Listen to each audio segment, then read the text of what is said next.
আসসালামু আলাইকুম। ভালুকা পৌরবাসীর বিশ্বাস ভালোবাসা ও আস্থার প্রতীক। একজন সত্যনিষ্ঠ, মানবিক ও জনদর্দী নেতা আলহাজ হাতেম খান। তিনি শুধু একজন রাজনৈতিক নেতা নন, তিনি একজন মানবতার ফেরিওয়ালা, গরিব দুঃখী মানুষের অকৃত্রিম বন্ধু। পৌরবাসীর যে কোনো বিপদ আপদের খবর পেলেই সবার আগে সাহায্যের হাত বাড়িয়ে দেন। দিন রাত, সুখ দুঃখ কিংবা ব্যক্তিগত ব্যস্ততা কিছুই তাকে মানুষের পাশে দাঁড়ানো থেকে বিরত রাখতে পারেনি। দীর্ঘ 16 বছর ধরে প্রতিটি ঈদে অসহায় মানুষের ঘরে ঘরে ঈদের উপহার পৌঁছে দিয়েছেন। একইভাবে পূজার সময় হিন্দু সম্প্রদায়ের প্রতিটি পরিবারের কাছেও ভালোবাসার উপহার পৌঁছে দিয়ে সম্প্রীতির এক অনন্য দৃষ্টান্ত স্থাপন করেছেন।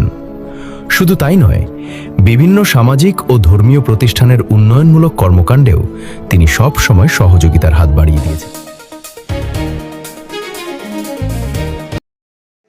Argentina, Argentina, la escaloneta ya llegó.